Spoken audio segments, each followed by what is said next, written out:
Magandang hapon Pilipinas at sa buong mundo. Tayo po ay sabayang napapakinggan sa Radyo La Verdad 1350, ang UNTV Radio at una sa ating mga balita. Tinapos na kagabi ng Senado ang usapin sa impeachment ni Vice President Sara Duterte. Matapos ang ilang oras na debate, nagpasya ang mataas sa kapulungan ng Kongreso na i-archive ang kaso laban sa pangalawang Pangulo. Para naman kay House Speaker Martin Romualdez, minadali ang paglibing sa impeachment case. Mula sa House of Representatives, ito ang balita ni Rosalie Cos live.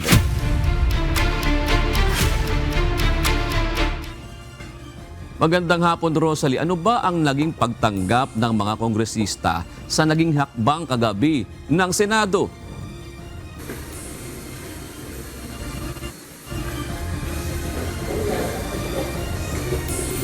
June, hanggang sa ngayon, hindi pa rin nawawala ng pag-asa ang House of Representatives kaugnay ng pagkamit ng pananagutan sa mga alegasyon laban kay Vice President Sara Duterte. Sa gitna ito ng pagkabinbi ng motion for reconsideration ng Kamara sa Korte Suprema, kaya iniintay pa yung final impeachment ruling.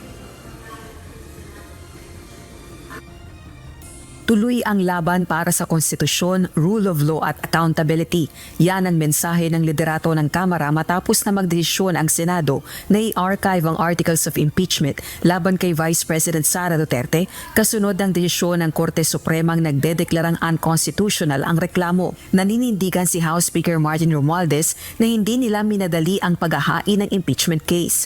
Ang maituturing anya na minadali ay ang paglilibing sa reklamo. Dumepensa rin ito sa akusasyong political maneuvering ang pagsampa ng impeachment laban sa pangalawang Pangulo at iginiit na ang issue ay tungkol sa pananagutan na nakabatay sa katotohanan at sinumpaang salaysay. Ganito rin ang pananaw ng ilang House members. Anila nakababahala ang aksyon ng Senado na tila pagsasantabi sa pagkamit ng pananagutan. Very much concerned talaga, disconcerting, at hindi na naman nga po ako nakatulog. Ang hindi po namin maintindihan kung bakit pinilit nilang may archive. Ang dating kasi dyan is that instead of upholding accountability, truth and accountability, hindi pa nga tapos ang proseso, ay pinapatay na kaagad nila. Yung taong bayan at yung taong bayan po ay natili pong nagtatanong.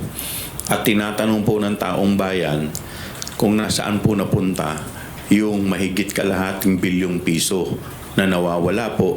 Tinatanong rin po ng taong bayan kung nasaan at kung sino si Mary Grace Piatos. Ano po ba ang iniiwasan at pinoprotektahan nila? Dumepensa rin ng mga kongresista sa pagbatikos ng ilang senador laban sa kanila na pamumulitika ang ugat ng impeachment case. Ito'y matapos ipahayag ni Senate President Francis Escudero na hindi dapat hayaan ng mga miyembro ng Kamara na magpagamit sa bulag na galit at umano'y ambisyon ng iilan na pag-abuso sa kapangyarihan at paglabag sa due process at mga karapatang itinatakda ng konstitusyon. Ginagawa ito dahil gusto natin manggulo sa Senado. Ginagawa ko natin ito para maging faithful ho tayo at compliant kung ano po ang sinabi sa konstitusyon pagdating po sa mga impeachable officers. Samantala, maghahain naman ang makabayan lawmakers ng kanilang motion for reconsideration sa Korte Suprema kaugnay ng impeachment case. Magsasagawa rin ng mga pagkilos ng iba't ibang people's organizations sa August 12. Para sa Makabayan Block, magpa-file tayo ng motion for reconsideration. Today ay i-file na natin tong motion for reconsideration at bukas ay physically ipa-file ito sa Korte Suprema. At sa Agosto 12 ay patuloy natin yung mga pagkilos ng mamamayan. Samantala, June, nagpahayag naman ng kahandaan ang House members na irerespeto nila yung anumang ilalabas na pinal na desisyon ng Korte Suprema, katigan man o hindi yung kanilang motion for reconsideration sa articles of impeachment, pero hindi nila ito nangangahulugan na hindi na-aaksyon ang Kamara. Balik sa iyo, June. Rosalie, meron ba silang mga reaksyon naman doon sa mga naging clarification at paliwanag ng mga senador sa kanilang pagboto kagabi? Katulad halimbawa, doon sa sinasabi nga ni Senator Marcoleta na hindi sinunod ng Kamara ang kanilang mismong House rules pagdating sa impeachment. June, inilahad ng House of Representatives yung mga question tungkol dun sa naging proseso ng House of Representatives kaugnay ng impeachment at yan ang nakalagay sa motion for reconsideration nila na inihain nila sa Kamara kasi sinasabi nila yun nga naging desisyon ng Korte Suprema kaugnay nitong articles of impeachment ay nakabatay sa factual errors. Pero ang naninindigan ang mga miyembro ng Kamara de Representantes na sinunod nila yung nakasaad sa saligang batas kung saan kapag 1/3 ng House members yung nag-endorso ng impeachment complaint, ito yung bubuo sa articles of impeachment at kailangang sumunod ang impeachment trial agad sa pamamagitan ng Senado. Iba nito, Rosalina, yung 1/3 na yon, yung fourth impeachment complaint na yon, dumaan din ba yon sa Justice Committee na nandoon mismo sa rules ng Kamara? June, kung titingnan kasi yung House rules o yung rules ng Kamara on impeachment, nakasaad nga doon na kailangang dumaan sa House Committee on Justice yung tatlong modes ng impeachment. Pero pagka titingnan kasi natin sa nakalagay sa konstitusyon, yung pag-endorso ng 1/3 members ng House of Representatives, enough na yon para ma-transmit yung tinatawag ng articles of impeachment sa Senado. So ang sinunod nila ay yung nakasaad sa saligang batas na mas supreme, mas mataas kaysa doon sa tinatawag na rules ng House of Representatives pagdating sa impeachment. Ibig ba sabihin nun, mababago yung rules na yun? Kasi sasabi mo nga, mas mataas pala yung sinasabi ng konstitusyon kaysa doon sa kanilang rules. June, hindi pa natin masasagot yung tanong na yan kasi nga inaantay pa yung final ruling ng Supreme Court kaugnay nitong issue ng impeachment kung ilalahad ba doon ng Korte Suprema ang issue na ito kasi nakalagay din naman sa konstitusyon na ang magpo-promulgate o ang bubuo ng impeachment rules ay ang House of Representatives pero dapat nakabatay nga yan sa saligang batas. Maraming salamat, Rosalie Cos. Maraming naghihintay ng pagpapalit ng House Speaker. Ito ang binunyag ni Senador Amy Marcos sa gitna ng anyay matinding ugong sa pagpapalit ng liderato sa House of Representatives. Itinuro rin ng presidential sister ang politika at ambisyon sa Kamara na siyang ugat umano ng impeachment laban kay Vice President Sara Duterte. Ito ang balita ni Asher Cadapan Jr. Sa mga mahal kong kongresista, may suggestion po ako. Ito suggestion lang naman, Huwag niyong masamain. Kesa inaatupag ninyong palitan ang pinili ng taong bayan, binoto at minahal. Bakit di nyo nalang palitan ang tao, kayo naman lang ang pumili? Ayaw paawat ng iba sa kaka-flex. Ano kaya kung yung speaker nyo na lang ang paltan nyo? Kaya nyo yan. Walang niyuyurakan kundi suhestyon lamang. Ito ang nilinaw ni Senador Amy Marcos matapos ang kanyang kontrobersyal na pahayag kasabay ng kanyang pagboto sa usapin ng impeachment sa plenaryo kahapon. Patungkol ito sa mababang kapulungan ng Kongreso, partikular na kay House Speaker at late 1st District Representative Martin Romualdez. Inilahad ng Ilocos Solo na marami umano ang naghihintay na mapalitan ng House Speaker kasabay ng katatapos lang na State of the Nation Address o SONA ni Pangulong Ferdinand Marcos Jr. Matindi yung ugong pero maraming nag-iintay ng bas-bas, di ba? Nung araw ng SONA, maraming nag-aabang. Nababalitaan ko rin yung mga umaalma. Ngunit ayon kay Senador Amy, ang problema lang ay hindi dumating ang basbas na kanilang inaasahan. Sinagot naman ang buwelta na ito ng Senadora ni Lanao del Sur, 1st District Representative at House Deputy Majority Leader Zia Alonto Adyong. I have personal opinions on each of these senators, but I keep it to myself. I would just like to borrow her own words, To make Dedma, to make Patol is human. to Dedma is divine. So, Dedma na lang kami. Ayon naman kay House Senior Deputy Speaker Quezon Representative JJ Suarez, walang sino mang senador ang makapagdidikta sa kanila kung sino ang gusto nilang mamuno sa Kamara. Nilinaw naman ni Senador Marcos kung bakit nadamay ang Kamara sa talumpati nito kasabay ng pagboto pabor sa archiving ng Articles of Impeachment. Kasi yun naman talaga ang ugat ng lahat na ito. Politika naman talaga at ambisyon ng isang dambuhalang sanggol. So hindi lihis sa usapin ang sinabi ko. Sinabi rin ng presidential sister na wala namang personal dito at wala ring family feud maging sa kapatid nito na si Pangulong Ferdinand Marcos Jr. o kay First Lady Lisa Marcos. Kung tatanungin naman ang estado ng impeachment sa Senado, sinabi ni Senador Amy Marcos na patay na ito ngunit hindi pa ito tuluyang naililibing. Ibig sabihin, dahil naka-archive lang ang Articles of Impeachment, ay maaari pa niya itong huguting muli kung magbago ang desisyon ng Korte Suprema. Gayunman, duda ang mambabatas na pagbobotohan pa sa Senado na muli itong buhayin. Hindi ko alam. Dahil ako hindi ako naniniwala mangyayari yun eh. Kasi sinasabi nga, antayin yung 3 TRO, yung 3 MR, tapos yung TRO. Palagay ko, Malabo na yan. malabo na yun. Magti-TRO ba naman, temporary relief pa ba naman ng, sabi na nga eh. Wala namang, wala naman na, hindi maliwanag sa pagkasabi na talagang immediately, di ba? Immediately executory. Ano pang itatanong doon? Asher Cadapan Jr., UNTV News and Rescue. Diyos ang aming sandigan, serbisyo publiko ang aming pinahalagahan. Taumbayan ang motibasyon ni Pangulong Ferdinand Marcos Jr. sa pagsusulong ng mga programa at proyekto ng gobyerno at hindi upang kunin ang suporta ng publiko.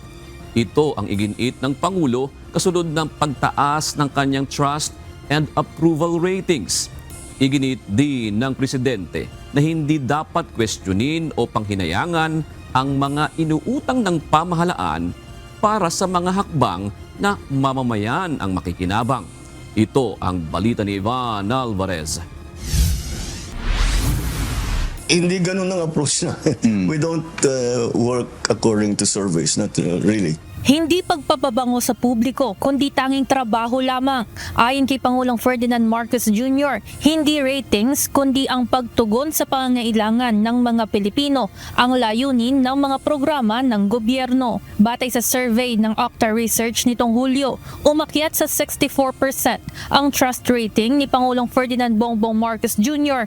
mula sa 60% noong Abril. Kasama sa mga programa ngayon ng pamahalaan ang 20 pesos per kilo na bigas, diskwento sa pamasahe sa mga public transport at zero balance billing sa mga ospital.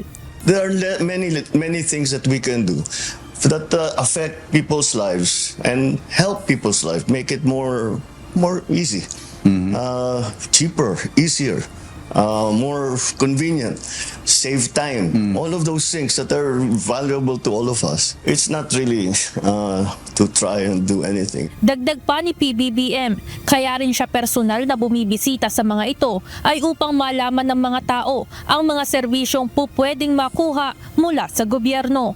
Ngayon na nandun ako, siyempre lalabas sa news yan, lalabas sa dyaryo, alam ng tao na may ganun. Samantala, kaugnay ng utang ng Pilipinas na umabot na ng mahigit 17 trillion pesos, iginiit ng Pangulo na mayroong ibang paraan upang tingnan ang mga numerong ito. It's not an absolute number. Like any corporation, may balance sheet yan. The balance sheet has assets and liabilities. Pag tinitignan lamang yung utang, tinitignan lang yung liabilities. Tignan nyo yung asset. Nadagdagan yung asset natin. Anya, ginagamit ang utang sa makabuluhang proyekto, gaya ng pagsasanay sa mga manggagawang Pilipino na itinuturing niyang pinakamalaking asset ng bansa. Siniguro rin ng Pangulo na mayroong sapat na budget ang Pilipinas upang pondohan ang lahat ng programa ng pamahalaan. Oo, meron. Basta't yung pera ng Pilipinas ay ginagamit sa tamang paraan. Kumpiyansa si Pangulong Marcos na unti-unti rin ay mapapababa ang utang ng Pilipinas kasabay ng patuloy na laban kontra korupsyon. Ivan Alvarez, UNTV News and Rescue. Diyos ang aming sandigan, serbisyo publiko ang aming pinahahalagahan. Siniseryoso ni Pangulong Ferdinand Marcos Jr. ang lahat ng uri ng pagbabanta. Sa isang panayam sa India, sinabi ni PBBM na wala siya sa posisyon upang kumpirmahin kung talagang may kakayahan si Vice President Sara Duterte na magplano ng assassination laban sa kanya. Gayunman, kailangan pa rin umano siyang maging maingat sa lahat ng pagkakataon. November 2024, nang magbitiw ng salita si VP Sara laban sa Pangulo, maging kay First Lady Liza Marcos at House Speaker Martin Romualdez. Dumating na sa Bangalore, India, si Pangulong Ferdinand Marcos Jr. Lumapag ang kanyang eroplano sa Kempegowda International Airport dakong 1:48 ng hapon, oras sa Pilipinas. Sa ngayon ay ongoing ang Philippines-India business meeting. Bukas naman ay nakatakda ito ng kapihan sa media bago bumiyahe pabalik ng Pilipinas. Hindi natatapos sa 12 pulis ang kwento ng mga sangkot sa kaso ng mga nawawalang sabungero. Ayon sa National Police Commission, may mas matataas pang opisyal umano ng Philippine National Police o PNP ang sinasabing may alam din sa kaso. At sa ikalawang yugto ng investigasyon, sisikapin nilang tanggalan ng maskara ang mga ito. Ito ang balita ni Lea Ilagan. Meron po tayong natatalisod pa na ilan pang mga pangalan na hindi pa lumalabas, sir, sa kaalaman ng publiko. At we are pursuing these names until now. Hindi lamang ang 12 pulis ang lumulutang na sangkot sa missing sabungero base sa investigasyon na isinasagawa ng National Police Commission. Ayon kay NAPOLCOM Vice Chairperson at Executive Officer Attorney Rafael Calinisan, mayroon pa silang natutukoy ng mga general na sangkot na siyang isa sa ilalim sa ikalawang yugto ng kanilang investigasyon. Walang sacred cows yung po ginagawa natin, sir. At wala po tayong kinakatakutan kahit ano pang ranggo niyan. Kasama po siguro doon, sir, para aware na rin kayo. May mga general din tayo iniimbestigahan. Nasa phase 1 pa lamang aniya sila kung saan 12 pulis ang kanilang kinasuhan ng administratibo. Sir, siguro sagutin kita ng malupit na without revealing too much detail. Sabihin na lang natin, sir, 18 yung kinasuhan ni Totoy, 12 yung kinasuhan ng IMIS sa ating legal service. Pero tuloy-tuloy po, sir, ang investigasyon ng NAPOLCOM. Muli, tiniyak ng NAPOLCOM na wala silang pagtatakpan kahit na sino pa ang madiskubring sangkot sa pagdukot at pagpatay sa mga nawawalang sabungero. Ito pong National Police Commission is independent, not scared, we will not be cowed, we will not be bought, we cannot be bought. And lahat po, sir, ng dapat tamaan sa aming investigasyon tatamaan. Noong Lunes, inilagay na sa preventive suspension ang 12 pulis na kinabibilangan ng isang police colonel, police major, police lieutenant, police executive master sergeant, police chief master sergeant, 3 police staff master sergeant, 3 police staff sergeant at 1 korporal. Lea Ilagan, UNTV News and Rescue. Diyos ang aming sandigan, serbisyo publiko ang aming pinahahalagahan. Hihingi na ng tulong ang Department of Justice o DOJ sa University of the Philippines para sa DNA testing ng mga nakuhang buto sa Taal Lake. May nakuha pa ring mga buto ang mga otoridad sa nagpapatuloy na search and retrieval operations sa mga nawawalang sabungero. Ito ang balita ni Dante Amento. We will give them our timeline dahil ang nangyari itong mga disappearances mga 2021 or 2022, di ba? So, pagbigay po natin ng information natin, we will expect now the Anthropology Department of UP or the Forensic Pathology Department or the Japanese Embassy or government to tell us how long these people have been dead. Inanunsyo kamakailan ng Philippine National Police o PNP Forensic Group na walang nakuhang DNA profile sa mga nakuhang buto sa Taal Lake kaugnay ng paghahanap sa missing sabungeros. Ayon kay Department of Justice o DOJ spokesperson Attorney Miko Clavano, hihingi sila ng tulong sa University of the Philippines para sa DNA testing. Partikular na rito ang Anthropology Department at Forensic Pathology Department ng Universidad. Hinihikayat din ng kagawaran ang mga kaanak ng missing sabungeros na magbigay ng DNA samples para sa cross-matching. Sa update na ibinigay ng DOJ kanina, sa search and retrieval operations mula noong July 29 hanggang August 4, may nakuha pa rin silang mga buto tulad ng pinaniniwalaang bungo ng tao, mga buhok at mga damit. Umaasa pa rin ang DOJ na magkakaroon ng DNA profiles sa mga nakuhang buto. I think these will be better samples for DNA as compared to yung unang batch na sinabi ng PNP na wala na sila makuha. Hindi pa rin inaalis ng Justice Department ang paghingi nila ng tulong sa Japan para sa DNA testing. Ang Philippine Coast Guard pa rin ang mangunguna sa diving kasama ang PNP Scene of the Crime Operatives o SOCO. Malakas na ebidensya kapag napatunayan sa pamamagitan ng mga buto ang pagkamatay ng missing sabungeros. Magpapalakas ito sa pahayag ng whistleblower na pinatay nga ang mga biktima. In a murder case, it's very helpful to produce the body of the victim. No? So if we are able to identify that the person that we are looking for and that we assumed was already dead is exactly this person, at mapapalakas po talaga ang kaso natin. Dante Amento, UNTV, News and Rescue. Diyos ang aming sandigan, serbisyo publiko ang aming pinahahalagahan. Maasahan at abot kayang kuryente para sa bawat Pilipino. Ito ang susubukang ibigay ng Energy Regulatory Commission sa mamamayan sa mga darating na panahon. Pag-aaralan din ng ERC kung paano makakakuha ng refund ang mga customer ng Meralco. Ito ang balita ni Jed Narasina. Our foremost duty is to ensure that electricity rates are just, reasonable, and reflective of true costs.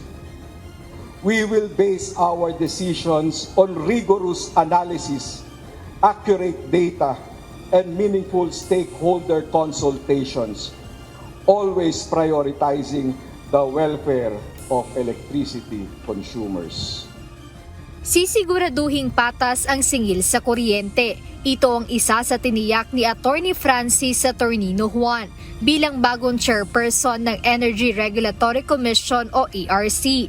Sa ilalim ng kanyang panunungkulan, pangunahing target ng opisyal ang panatilihing abot kaya at tama ang singil sa kuryente sa lahat.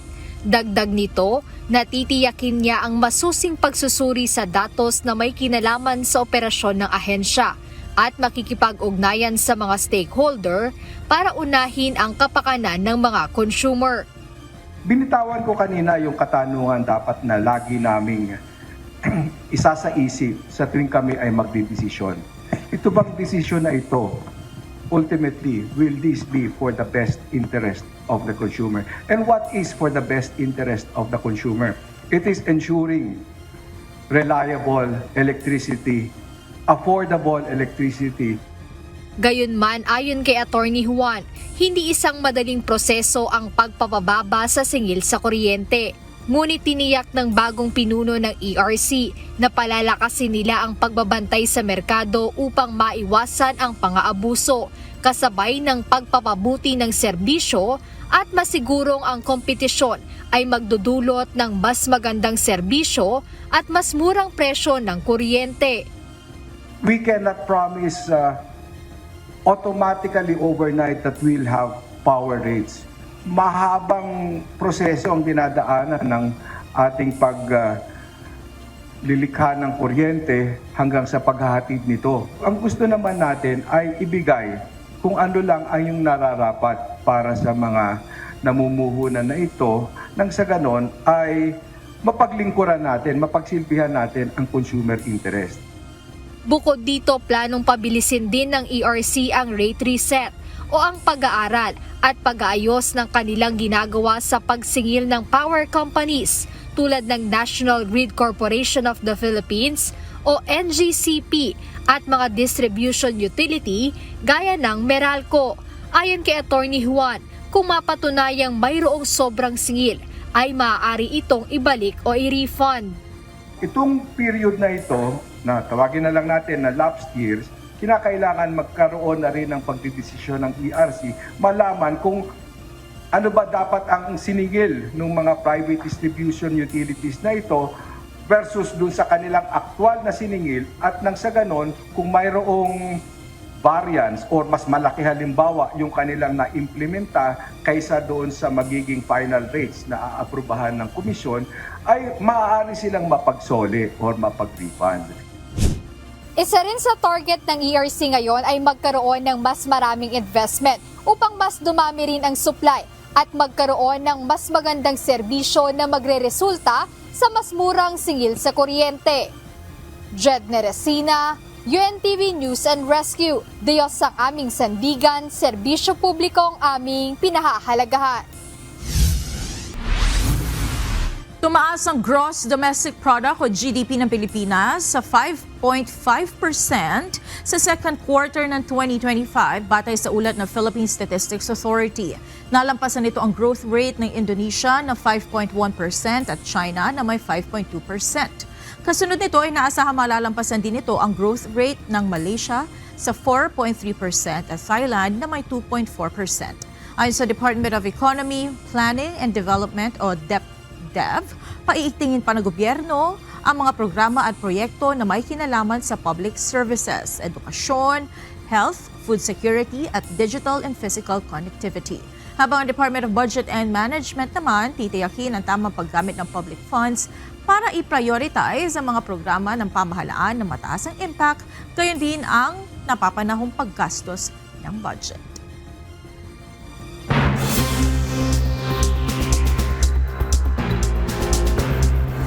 Maganda ang naging resulta ng pagpupulong ni U.S. Special Envoy to the Middle East Steve Witkoff kasama si Russian President Vladimir Putin sa Moscow. Bunso nito muling nagkakaroon ng pag-asa na matatapos na ang mahabang digmaan sa pagitan ng Russia at Ukraine. Ito ang balita ni Carmela Marita. Yeah, we're pretty much getting close to it right now, but we're having very serious talks right now about getting out of Ukraine, getting it settled, getting it ended. Positibo si US President Donald Trump na malapit nang matapos ang giyera sa pagitan ng Ukraine at Russia.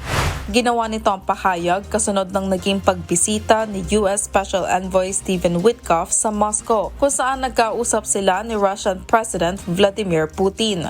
Ayon kay Trump, magandang naging resulta ng mga pulong at posibleng maganap ang isang high-level meeting sa darating na linggo.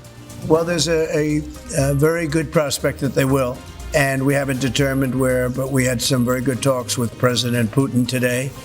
And there's a very good chance that we could be ending the end of that road. That road was long and continues to be long, but there's a good chance that there will be a meeting very soon. Bukas din si Trump sa posibilidad ng isang trilateral meeting kasama si Putin at Ukrainian President Volodymyr Zelensky. Dagdag pa ng US President, naniniwala rin ang kanilang European allies na dapat nang matigil ang mahigit 3 taong giyera sa pagitan ng Russia at Ukraine. Ayon naman kay Ukraine President Volodymyr Zelensky, hindi saseryosohin ng Russia ang anumang peace deal hanggat may pondo pa itong nagagamit para sa digmaan.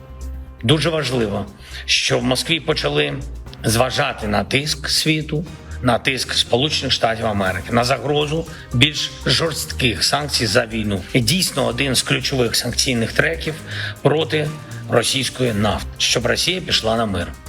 У неї мають закінчитись гроші на війну. Sa kabila ng magandang resulta ng pulong sa Moscow, itinuloy pa rin ng Estados Unidos ang pagpapataw ng mataas na taripa sa India dahil sa pagbili nito ng langis sa Russia. We've made a lot of progress, and as you know, we put a 50% tariff on India on oil. They're the second largest. They're very close to China in terms of the purchase of oil from Russia.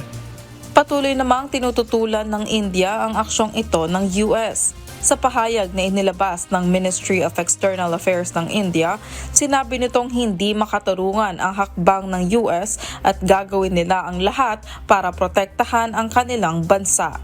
Carmela Marinda, UNTV News and Rescue, USA. Diyos ang aming sandigan. Serbisyo publiko ang aming pinahahalagahan. Bumagsak ang isang military helicopter sa rehiyon ng Ashanti sa Ghana, Africa kahapon, araw ng Miyerkules. 8 ang nasawi sa insidente, kabilang na sina Defense Minister Edward Omane Boama at Environment Minister Ibrahim Mortala Muhammad. Ayon sa Ghana Armed Forces, nawalan ng komunikasyon ang Z-9 helicopter habang nasa biyahe mula Accra patungong Obuasi para sa isang aktibidad kontra illegal mining. Na-recover na ang mga bangkay ng 5 pasahero at 3 crew na sakay ng helicopter.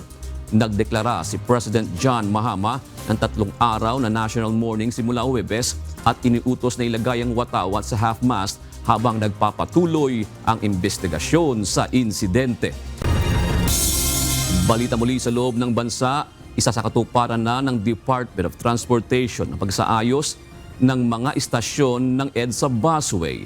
Ayon sa DOTR, inaasahang masisimulan na sa buwan ng Oktubre ang rehabilitasyon ng 4 na EDSA busway station kung saan iahalin tulad ito sa modernong disenyo na nasa bahagi ng SM North Avenue. Ito ang balita ni Benedict Samson.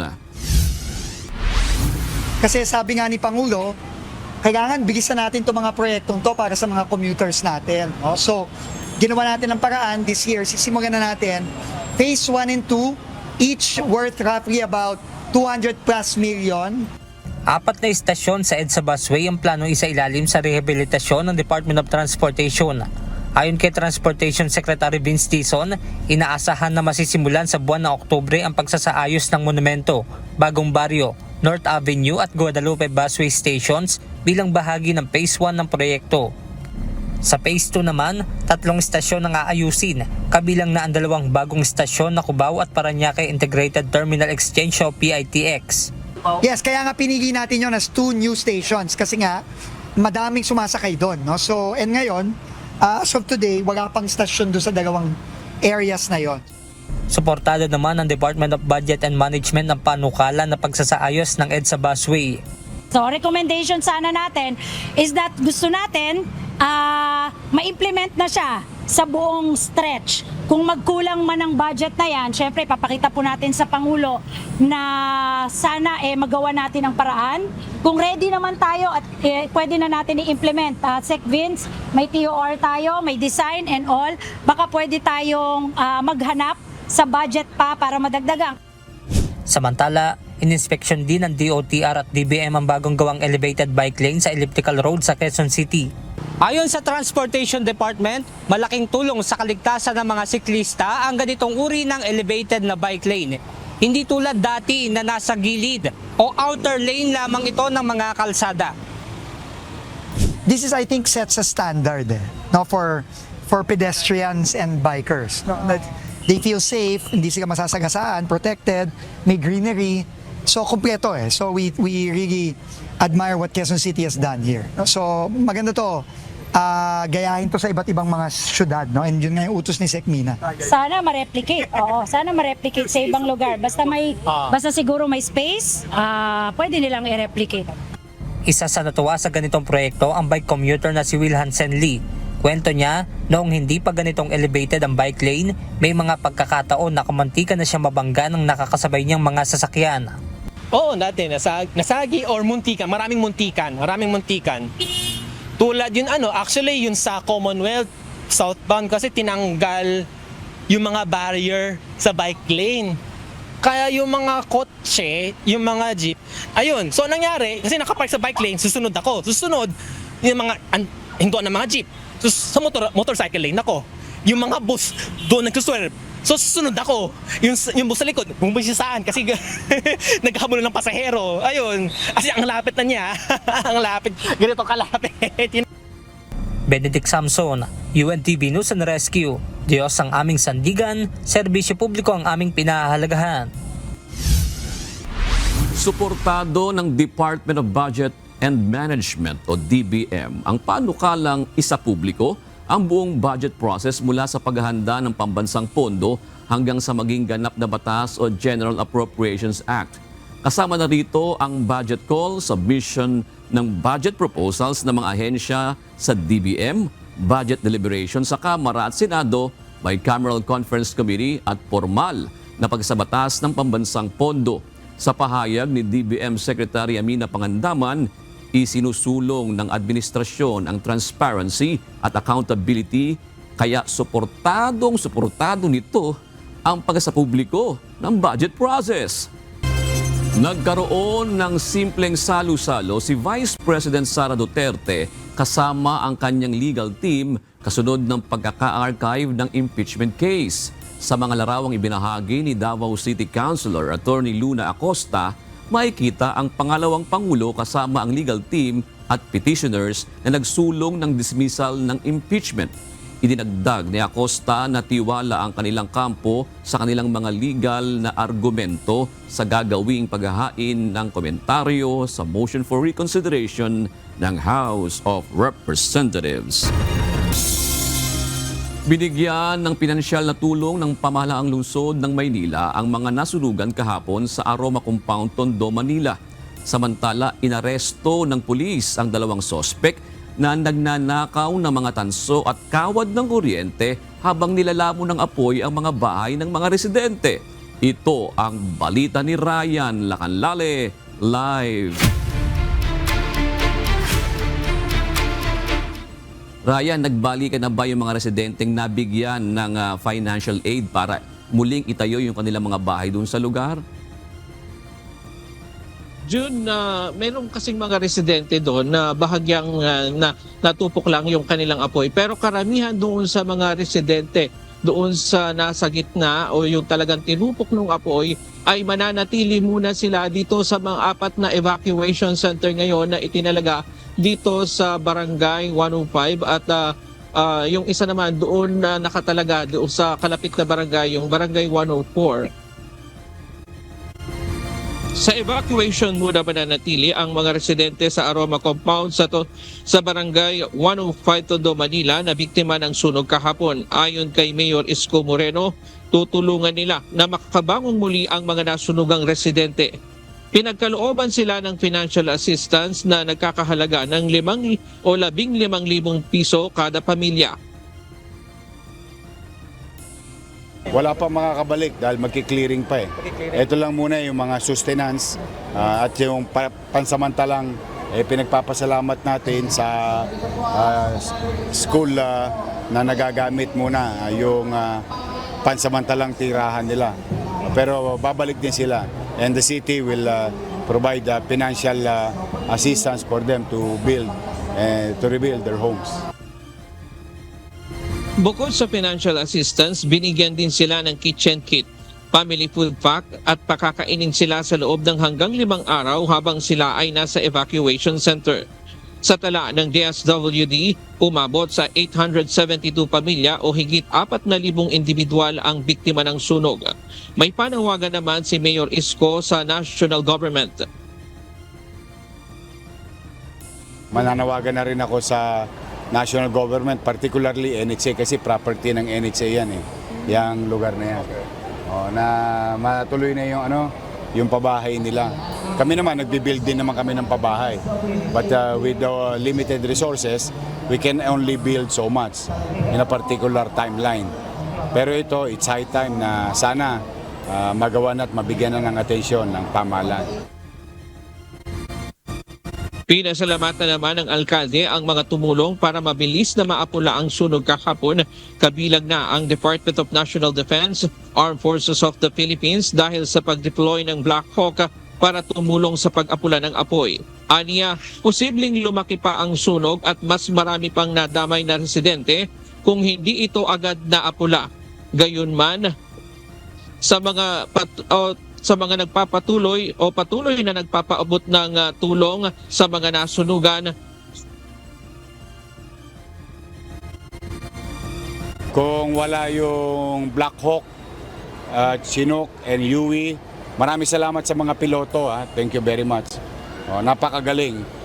Ang normal na insidente rito pagka ganyan, inaabot ng 6 hours, 8 hours yung sunog. Because of that, mabilis na namatay yung apoy dahil sa tulong ng Armed Forces of the Philippines, Air Force, DND and OCD. Thank you very much sa kanila, particularly sa mga piloto.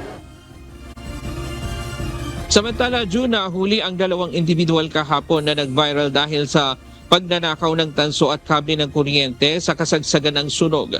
Na-inquest na ang mga ito at mahaharap sa kasong paglabag sa Republic Act 7832 o Anti-Electricity and Electric Transmission Lines Materials Pilferage Act of 1994 na na-inquest na ang mga ito. Ikinalungkot ng alkalde ang pangyayari. Anya, dobling sakit ito sa mga nasunugan dahil mahihirapan pang maibalik ang power supply sa kanilang lugar. Pinahahanap na rin ng alkalde ang iba pa na nasa viral video. At samantala, June, ay hanggang ngayon ay patuloy yung pamimigay ng ayuda doon sa ating mga kababayan dahil pinag-isa na lamang yung pamimigay ng ayuda dito sa General Vicente Lim Elementary School. Yung mga nandoon center, dito na lang sila inipon kanina dahil medyo mas malawak itong paaralan dito. Diyan mo ang latest mula dito sa Tondo. Balik sa'yo, June. Maraming salamat, Ryan Lacanlale. 3 Chinese vessels ang nakita kahapon na papalapit na Batanes Island. Batay ito sa monitoring ni Sea Light Project Director Ray Powell. Ito ang CCG-3301, CCG-3304 at CCG-4304. Sa kanyang paglalarawan, unusual track ang ruta ng 3 Chinese vessels at hindi tiyak kung saan sila patungo. Kaninang umaga naman, namataan ang CCG-3301 at CCG-3304 na tinatahak ang Bashi Channel sa Batanes. Bukod dito, na-monitor ni Powell ang CCG-5304 na nag-operate 35 nautical miles lamang mula sa Palawan. Hinirang na most trusted at best performing government agency sa buwan ng Hulyo ang Armed Forces of the Philippines at Philippine National Police. Batay ito sa resulta ng pinakabagong tugon ng masa survey ng Okta Research. Base sa survey, nasa 81% ang naging trust ratings ng AFP, habang 82% naman ang performance ratings nito. Ang PNP nakakuha ng 71% na trust ratings at 73% na performance ratings. Isinagawa ang nationwide survey mula July 12 hanggang July 17, 2025 ng face-to-face interview sa 1,200 na mga individual.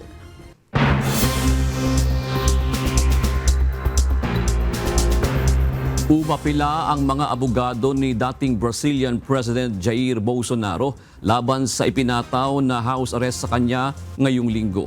Batay sa dokumentong isinumite sa Korte Suprema, iginiit ng kampo ni Bolsonaro na hindi siya lumabag sa mga restraining order na ipinataw sa kanya ni Justice Alexandre de Moraes.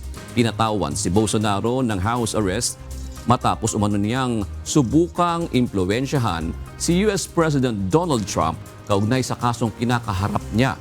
Hiniling din ng mga abogado na isailalim sa botohan ng mga maestrado ng Korte Suprema ang house arrest order. Naitala ng Japan ang pinakamalaking pagbaba ng kanilang populasyon sa kasaysayan. Sa loob lang ng isang taon mula noong 2024, 908,574 na ang nabawas sa bilang ng mga mamamayang naninirahan sa Japan.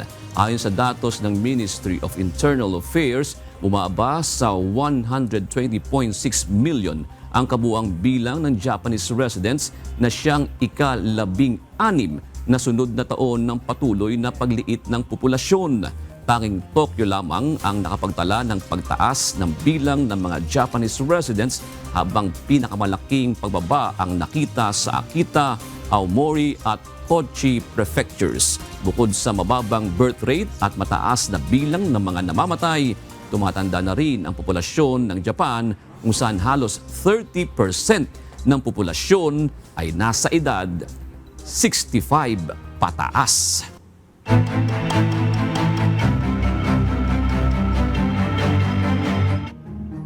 Tuloy ang konstruksyon ng Small Island Davao City Connector Project sa kabila ng inilabas ng Korte Suprema na writ of kalikasan laban sa proyekto. Ito ang balita ni Gladys Tuabe.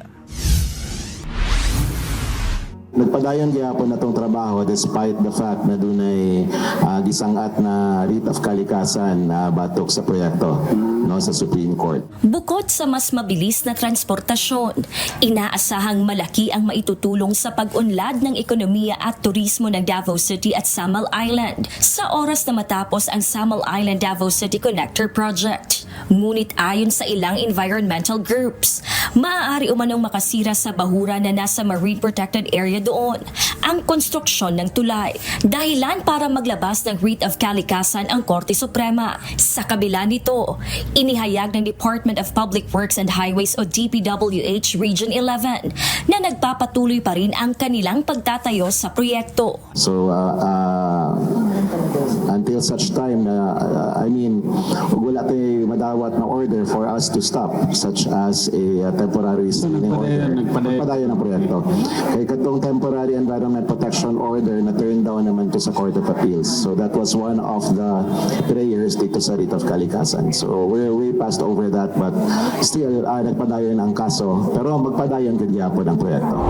Ayon sa ahensya, nasa 40% na ang completion ng ginagawang tulay. Inaasahang matatapos ito sa taong 2028 at magagamit na ng mga motorista para sa mas maginhawa at mas mabilis na transportasyon. Sa oras na maaari nang gamitin ang tulay, tatakbo na lamang sa 5 minuto ang biyahe ng mga motorista kumpara sa halos 2 hanggang 3 oras na biyahe para sumakay sa Roro at tumawid sa pagitan ng Davao City at Samal Island. Gladys Tuabi, UNTV News and Rescue. Diyos ang aming sandigan, serbisyo publiko ang aming pinahahalagahan. Pinag-iingat ngayon ng Cagayan Provincial Office ang mga motorista sa pagdaan sa Kadkadir-Kabugay Road dahil sa banta ng pagguho ng lupa at landslide. Sa Western Visayas, nagbabala ang Land Transportation Region 6 sa mga magulang dahil sa 5 estudyante na nakuna ng larawan habang nakasakay sa isang motorsiklo.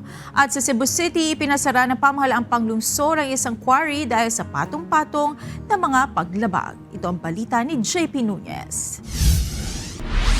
Sa Cagayan, nagbabala ang Municipal Disaster Risk Reduction and Management Office ng Santa Pracedes sa lahat ng mga motorista na patawid ng Kadkadir-Kabugao Road sa Barangay San Miguel. Ayon sa MDRRMO, nahuhulog ang mga bato sa lugar at posible ring gumuho ang lupa. Sa mga video at larawan na ibinahagi ng Cagayan Provincial Information Office, makikita rin ang paglambot ng lupa sa gilid ng kalsada. Gayon din ang mga batong bumagsak sa tabi ng daan dahil sa patuloy na pag-ulan. Sa Western Visayas, naglabas ng mahigpit na babala ang Land Transportation Office Region 6 sa mga magulang kasunod ng insidente kung saan nakita ang 5 kabataang 17 years old na nagsisiksikan sa isang motorsiklo. Sa larawang ibinahagi ng LTO6 Digital, makikita ang 5 estudyante ng La Paz National High School sa Iloilo na nakasakay sa isang motorsiklo. Isa lang sa kanila ang may suot na helmet habang ang ibang kabataan ay hindi nakaupo ng maayos dahil sa pagsisiksikan. Ayon sa LTO, batay sa umiiral na batas, maaaring maparusahan ang mga magulang na hinahayaang magmaneho ng motorsiklo ang mga menor de edad. Maaari itong magresulta sa 8 taon na pagkakabilanggo. At sa Cebu City, nag-issue na ng cease and desist order ang pamahalaang lokal sa isang quarry operation sa bundok sa Barangay Poblacion, Pardo. Noong August 4, na-issue na sa operator ng quarrying ang notice ng pagpapatigil ng operasyon.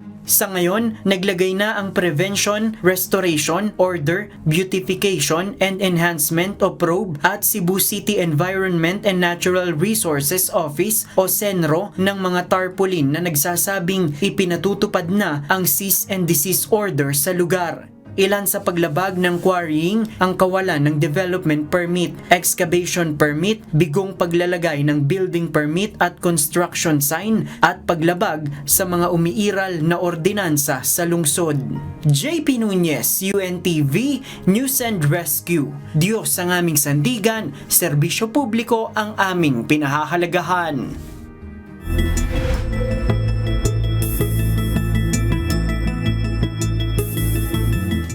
Nabuo na bilang tropical depression ang dating low pressure area sa labas ng Philippine Area of Responsibility. As of 2 p.m., namataan ito sa layong 2,750 kilometers silangan ng Hilagang Luzon. Samantala, may katamtamang chance ring mag-iisang bagyo ang LPA sa karagatan ng San Fernando City, La Union sa loob ng 24 na oras, kaya posible ang mga pag-ulan sa Ilocos Region at Zambales. Dahil sa LPA at habagat, asahan ang maulap na kalangitan na may kalat-kalat hanggang malawakang pag-ulan at pagkulot-pagkidlat sa malaking bahagi ng Luzon, Visayas at Mindanao.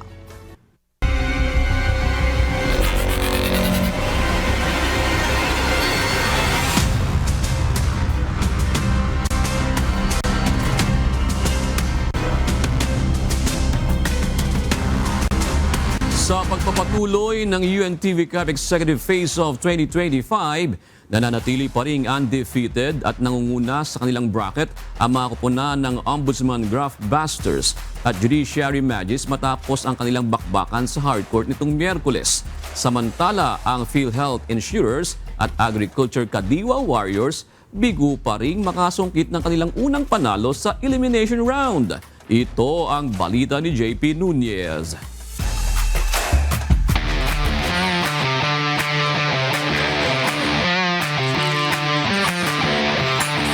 Lalo pang tumitindi at painit ng painit ang bakbakan sa hardcourt sa elimination rounds ng UNTV Cup Executive Face-Off 2025. Sa first game ng triple header kahapon sa Amoranto Arena sa Quezon City, maagang pinakain ng 11 points advantage ng Ombudsman Graph Busters ang Agriculture Kadiwa Warriors sa first quarter sa score na 24-13. Hindi umubra sa mabilis na ball movement at better transition defense ng Graph Busters ang Kadiwa Warriors. Sinikap na pumalag ng Kadiwa Warriors, subalit pinahirapan sila ng mas malalaking player ng Graph Busters na dinumina ang boards. Kaya naman madaling nakontrol ng Graph Busters ang lahat ng quarter at nagtapos sa score na 73-39. Dahil dyan, nananatiling nasa top spot ng Group B ang Graph Busters na may malinis na 5 panalo, habang hindi pa rin nakakapasok sa win column ang Kadiwa Warriors. Hinirang naman na best player of the game si Attorney Rainer Sadsad na nagtala ng 11 points at 1 assist. Bale, mas mahaba yung preparations namin, tapos nagkakaroon kami ng 2 to 3 practices per week. Na nabago rin yung coach, so nagkaroon ng chemistry yung mga play na binibigay sa amin. Nagkataon na kaya namin naman yung execute.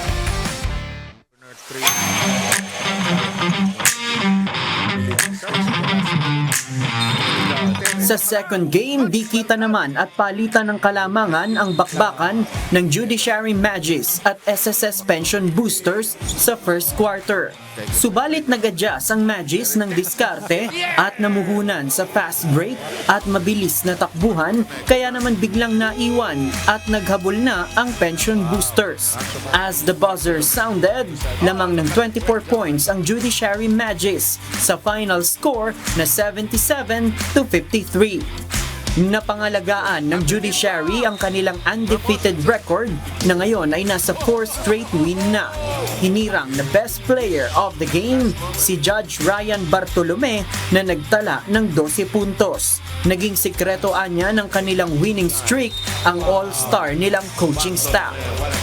Our coaching staff really played a big role in our success this season. As you mentioned nga, all-star cast sila. They inspired us to give our best and they challenged us to step up. Sila ngayon, sir. Good enough to play. Sakto. Good smash. At sa third game, lalo pang nabaon sa last spot sa Group A ang PhilHealth Health Insurers matapos itumba ng Executive Branch Commanders. Hindi yan naging madali dahil porsigido ang PhilHealth na maitala sana ang kanilang panalo. Kaya naman dikit lang ang laban sa first half na nagtapos sa score na 41-36, pabor sa executive branch. Third quarter, mas naging agresibo pa ang executive branch commanders at bumanat ng 30-14 run para itaas sa 21 puntos ang kalamangan, 71-15. Hindi na pinayagan ng commanders na makadikit man lang ang health insurers hanggang maubos ang oras sa score na 92-63. Hinirang naman na best player of the game si Education Secretary Sunny Angara na umambag ng 16 na puntos, 2 rebounds at 4 na assist. Para dito sa Abangan ang susunod na schedule ng nag-iisang liga ng mga public servant sa August 10 sa Nova Desi Convention Center sa Quezon City. Sa first game, magtutuos ang NHA Home Masters kontra sa defending champion na Senate Sentinels. Sa second game naman, ang GSIS Furies kontra sa Ombudsman Graph Busters. At sa huling game, ang BIR Nation Builders kontra sa Executive Branch Commanders. Abangan ang live stream ng bakbakan sa hardcourt sa official Facebook page ng UNTV Sports at YouTube channel ng UNTV. Win in sports, win for charity. JP Nunez, UNTV, News and Rescue. Diyos ang aming sandigan, serbisyo publiko ang aming pinahahalagahan.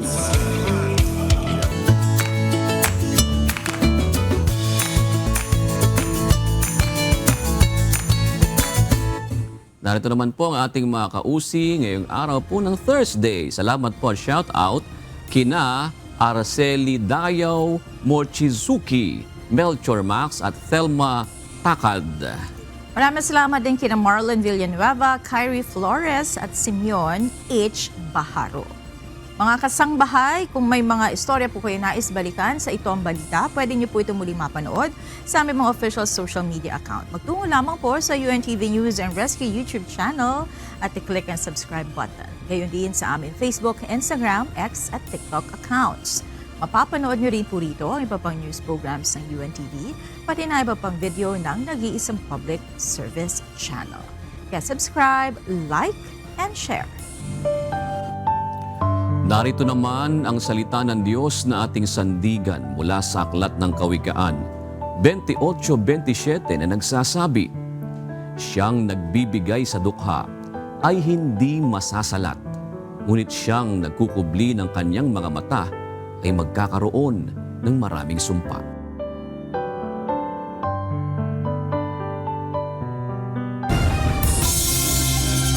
At yan ang naging kabuuan ng ating balitaan ngayong gabi. Aming inilahad ng buong katapatan kung paano namin nasaksihan.